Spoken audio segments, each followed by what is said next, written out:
Rubens Mukunzi, umunyarwanda utuye muri leta ya New York mu mujyi wa Buffalo. Ndagushimiye cyane kuba wemeye kuvugana n'ijwi rya Amerika. Murakoze cyane kuba mwanyemereye uyu mwanya ku ijwi rya Amerika. Mwakoze cyane. Umaze imyaka hano muri Amerika, wabonye ubwenegihugu. Nibyo, ndi umwenegihugu wa Leta Zunze Ubumwe za Amerika. Nibyo. Ni iki cyagushishikarije kumva ugomba gutora? Yewe umva, cyane cyane ko ari n'inshuro ya mbere kuri jyewe ntuye hano muri Leta Zunze Ubumwe za Amerika, numva ari ishema nk'umwenegihugu. Birumvikana cyane cyane ko mbere ntabwo nagize amahirwe yo gutorera muri iki gihugu, natoreraga mu gihugu navuyemo cy'u Rwanda. Nkumva ko rero nanjye mu by'ukuri mfite ubwo burenganzira mbere na mbere, ubwo burenganzira bwo kugira uruhare muri politika cyangwa se mu binkorerwa nk'umwenegihugu hano muri Leta Zunze Ubumwe za Amerika. Numva rero ni inshingano zanjye kugira ngo nanjye nshyire itafari mu kubaka iki gihugu, ndetse noneho nk'umuntu wemera amahame ya demokarasi, nkavuga nti ni byiza ko mfasha kugira ngo imirongo migari aba bakandida biyemeje mu guhindura itaragenze neza ibyashize ibe yagerwaho binyuze mu ijwi rya.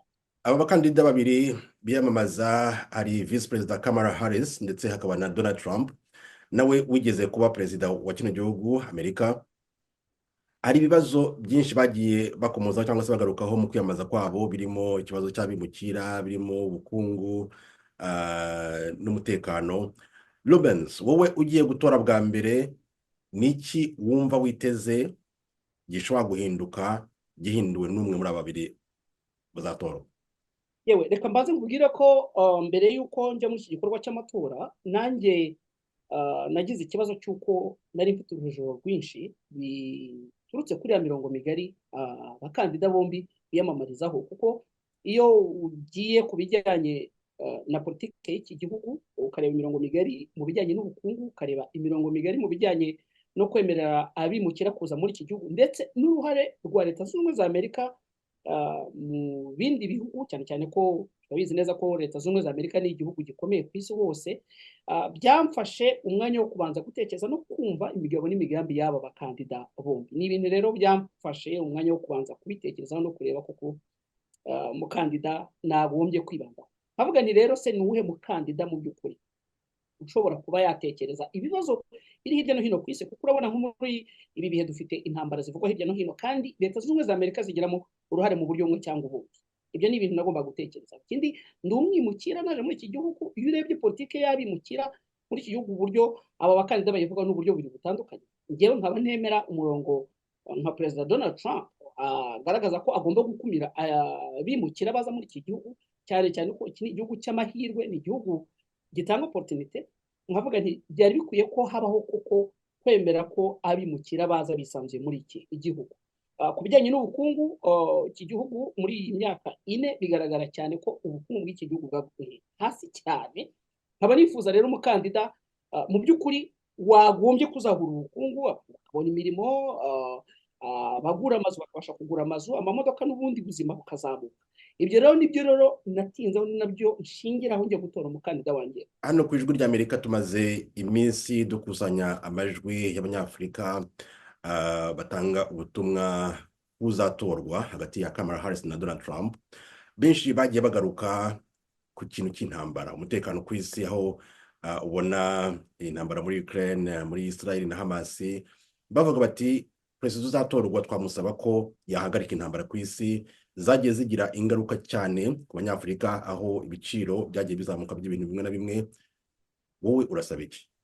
Yewe ndi muri uwo murongo, ntabwo ntandukanye nabo, kuko ufatiye ku ntambara ziri kubera muri Israel na Gaza no muri bihugu bya Libani, usanga mu buryo bumwe cyangwa ubundi Leta Zunze Ubumwe za Amerika zibifitemo ukuboko. Intambara ibera muri Ukraine ihuza n'Uburusiya ni intambara imaze koreka imbaga, ni intambara imaze koreka imbaga, ndetse yanagize icyo twakwita ko yagize ingaruka zikomeye ku bukungu bw'isi, bitari ubukungu bwa bihugu byonyine biri muri ya ntambara. Nkavuga ni rero ikibazo cy'intambara zivugwa hirya no hino ku isi, twari dukwiye kubona umukuru w'igihugu wa Leta Zunze Ubumwe za Amerika uhindura, kuko ntabwo ntekereza ko uwo wese yashimishwa n'ubuzima bw'abantu bakomeje gutikira muri izi ntambara. Mu by'ukuri akenshi na kenshi usanga zitagombye kuba, ahubwo bikwiye ko abazihuriramo bashobora kwicara bakagirana ibiganiro. dukeneye rero umukuru w'igihugu uhindura ubu buzima ndetse akanakora ku mitima ya benshi kugira ngo mu by'ukuri koko twumve ko dutoye umuntu muri ino myaka ine uzahindura ibintu atari uko ibintu bigomba kuba bibi. Niko mbitekereza.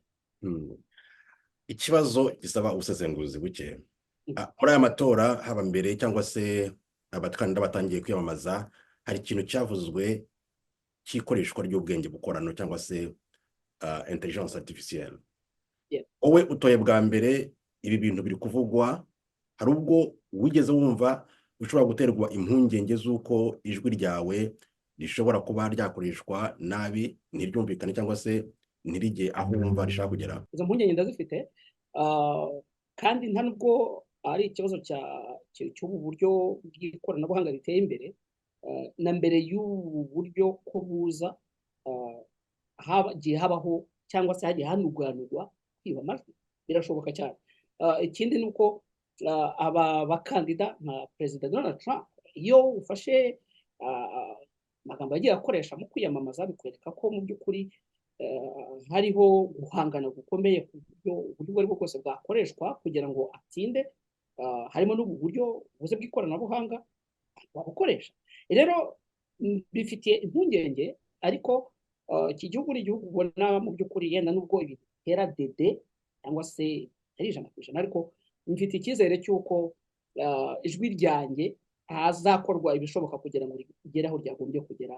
Ibyo ndumva mu gihe maze muri Leta Zunze Ubumwe za Amerika, mbifitiye icyizere ko hari ikizakorwa kugira ngo bitagenda nabi nk'uko byagombye.